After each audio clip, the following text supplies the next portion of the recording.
solidarity forever.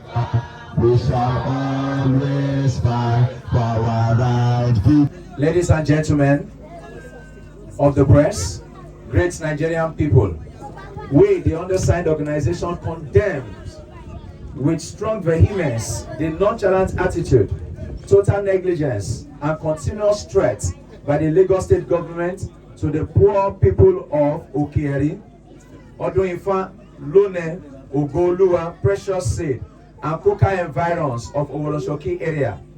Today, we need to remind the general public that it will be almost 2 years that the Lagos State Task Force, under the directive of the Lagos State Ministry of Environment, invaded the Mosafejo Precious Seed communities of Oworonshoki with bulldozer and armed men, thereby burning and demolishing houses without even allowing people to take their properties.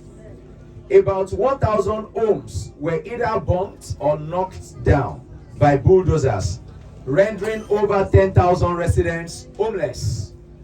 We also want to bring it to the public that we have recorded 22 deaths, including children, women, and men, as a result of the aftermath of the demolition. The cause of this death includes, and not limited to, shocks, hypertension, and other related diseases. To date, we still have thousands of victims that are homeless and their means of livelihood ruined. This also includes hundreds of children whose education has been disrupted due to the forceful demolition. The main aim of this forceful eviction by the Lagos State government is to grab land from the poor and redistribute to the rich and powerful through private developers. We are also using this medium to draw the attention of the Lagos State government, Mr. Babajide Sanwo-Olu, to the continuous threat of further demolition by both state and non-state actors. It's so sad and pathetic that up to date, the Lagos State government, Governor Mr. Babajide Sanwo-Olu, has turned a deaf ear to the plight of the victims. Instead of awarding compensation, including resettlement of the thousands that have been unjustly displaced, made homeless, and without property, Lagos State continues to issue threats under different guises to evict more people from the community.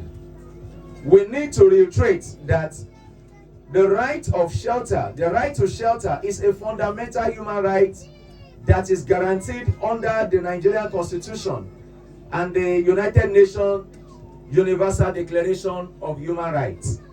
Finally, we call on the Lagos State Governor Babajide Sanwo-Olu to immediately award compensations, including resettlement of the thousands that have been unjustly displaced, made homeless, and without property. Pay a visit to the families of the 22 persons that have lost their lives as a result of the demolition, and also prosecute those responsible for this ruinous act. We also insist that the families of the deceased must be adequately compensated. The victims of this barbaric act are not relenting in the struggle to get their homes back and would continue to voice their agitation through all possible democratic means. We refuse to be the lamb that is sacrificed on the altar of the insatiable greed of an elite minority. We cannot continue like this. Signed, Take It Back Movement, Opayemi Benjamin Ogunlami, and the coalition of victims of Oworonshoki illegal demolition, Olaleye Bashiru. Thank you. These demolitions that have been carried out here, are not just unconstitutional, but they are inhumane, they are unlawful, and it's just, in my opinion, a brazen assault on Nigerian people and the people of Oworonshoki here. And I have to state categorically that no laws in Nigeria empowers the government to take immovable property of the people without compensation. Section 43 categorically of the 1999 Constitution clearly provides that it is within the rights of Nigerians to own property, immovable property.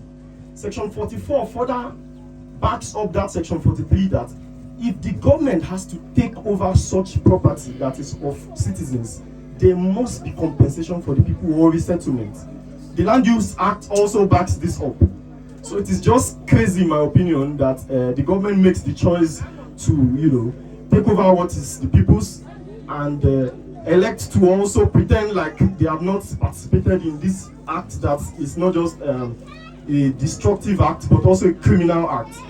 So I must clearly say that it must be known to the Lagos State government that we'll be taking every necessary step that is legal to make sure that just as they have tried to stop the people, we must also stop them. Friends in the world, which is unfortunate that even your king was involved. I put a ship on you for almost 2 years now, if I'm not mistaken.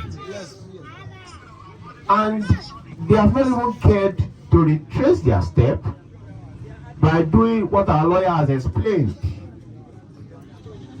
It is the right of every Nigerian to own the land, whether you are very rich or moderate or average or poor. You have the right. I can tell you confidently that the action that they did here 2 years ago, they cannot walk into a land that is bought by rich and influential men like that, even if the government has a need for that land. They'll do proper settlements to make sure that when you leave, you are not going to live into hardship if actually the government needs the land for a legal purpose. But and that's what they came here to do.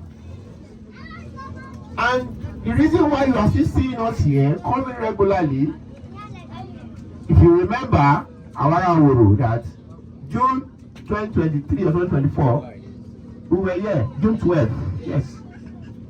It's because we want to continue to put attention on this matter. Our colleague Joba, meaning that we are not the one in power, but the people and the government, as if we have a serious government. And it's the power of the people that we have to show here. The people of Oworonshoki must not neglect these fights. Because we, the Takeover movement, we are not going to leave you alone. It's not possible. Your right has been taken away by wicked governments. Money, you have got to your place of work, all of a sudden, demolition. Even if you want to do legal demolition, you give adequate notice. Legal, a legal one. But they came here with a wicked heart because they have done it in other places. They have got away with it. Why not Oworonshoki? And that's what they came here to do. But we thank our activists on ground and the strength of the people for fighting back. But the fight is not over yet. They must compensate for the damages that they did here. This land belongs to us, and we are getting it back. Yes, sir. It's a long walk to this struggle, and we are not relenting. And I want to urge all of us not to relent. For the past 2 years, we have had, last year when we did the 1 year anniversary of this demolition, we recorded evidences of 13 deaths, including women and children. We don't know the unofficial ones, but these are the ones that we can document. This year it has increased officially to 22. And you can even see from this press gathering, you can see children whose education has been disrupted as a result of this demolition. I can tell you that this government did not build any public primary school in this constituency. The 6 private schools that these children are also managing to attend, they also did not spare them from the demolition. They demolished it. To show how heartless and wicked the so-called leaders that we have.